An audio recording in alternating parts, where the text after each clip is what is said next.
Alrighty. Hello everybody. Welcome back to the channel, my fellow history lovers. Today we are going to be breaking down a nice little sea shanty for you. A little change of pace compared to last week's video.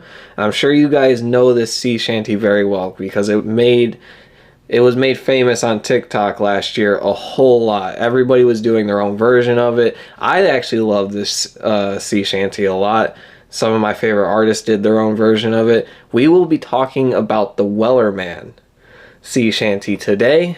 And this shanty actually had a little bit of a story behind it. I know a lot of shanties, it's legends, tales, and stuff. You can't really break them down because there's no historical aspect to it.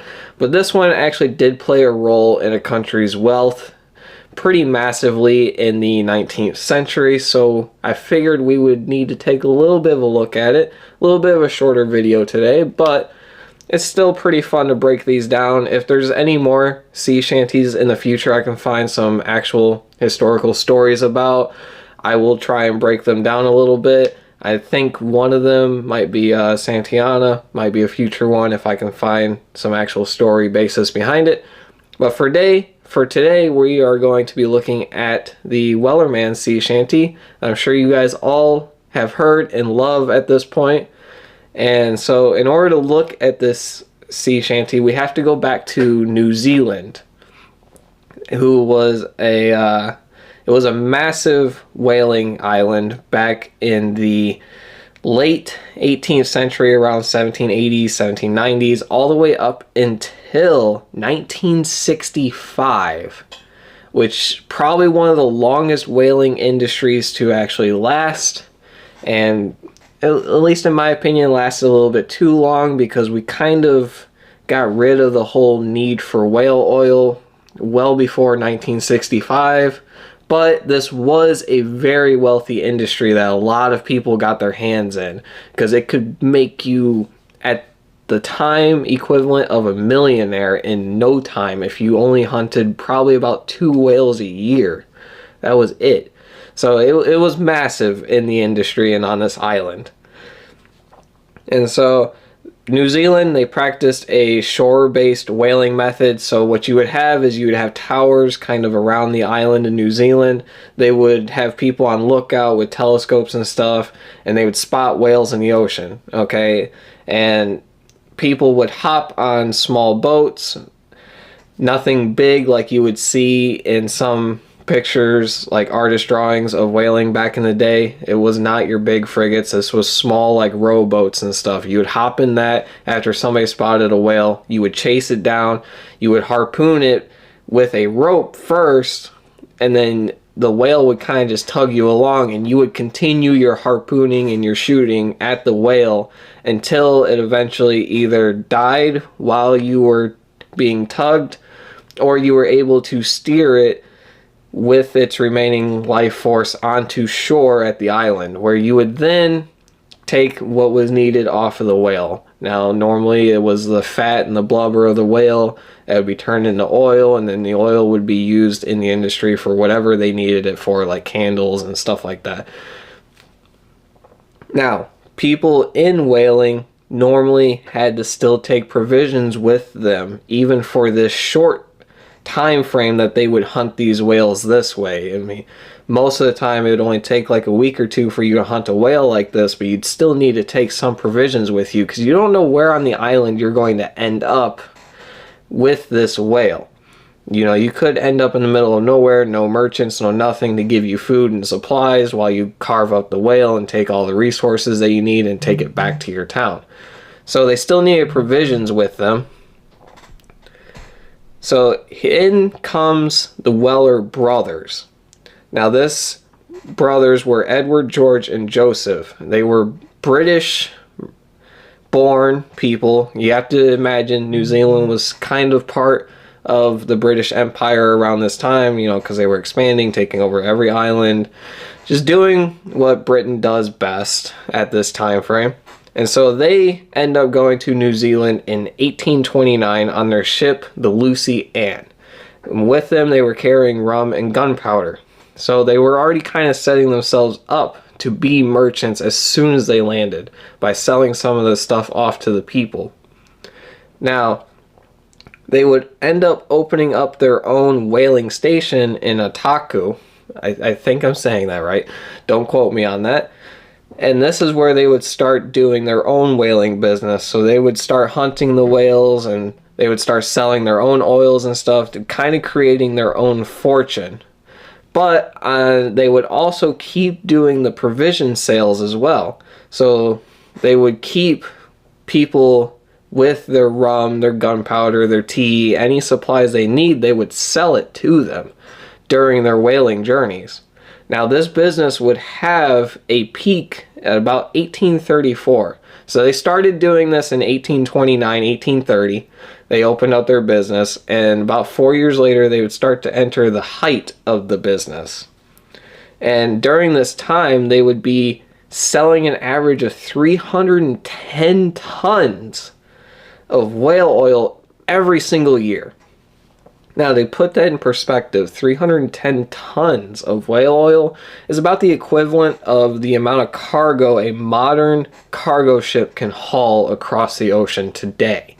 Now, back then, that is a lot of whale oil.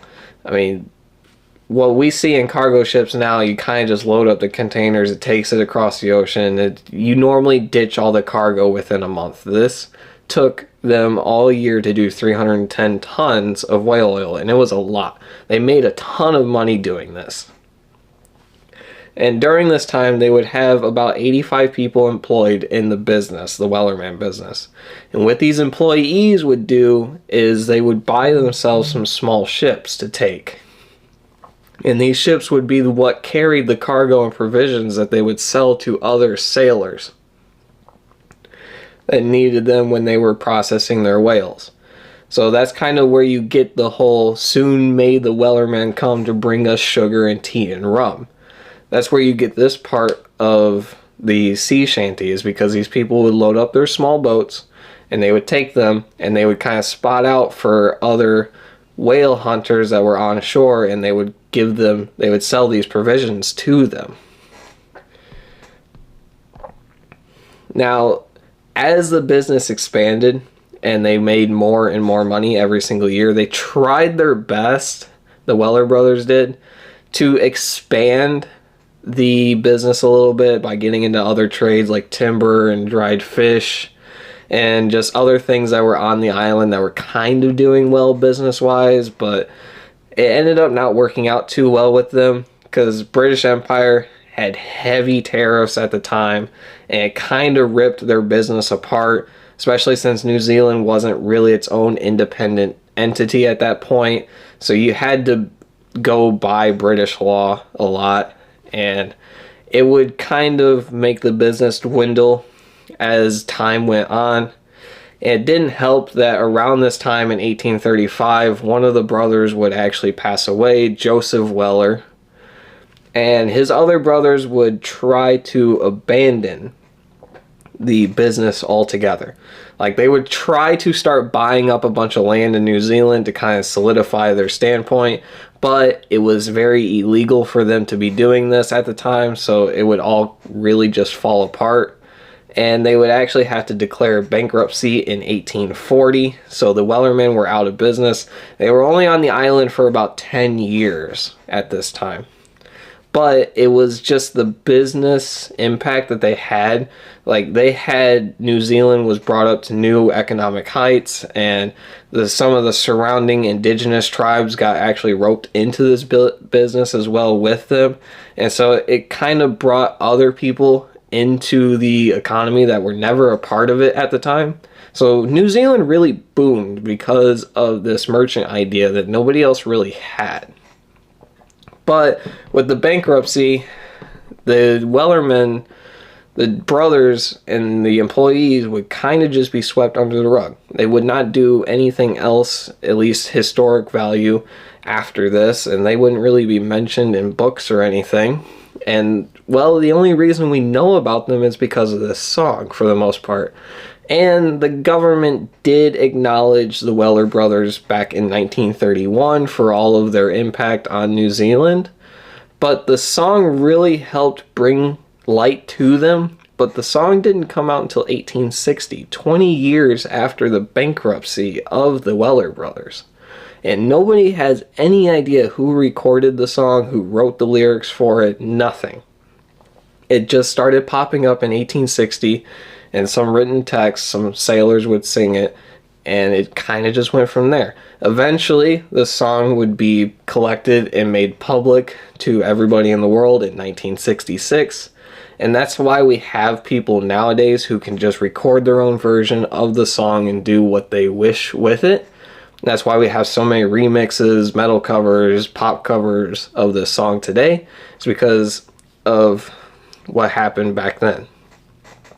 Now, that's the story of the Wellermen brothers and how this sea shanty came to be.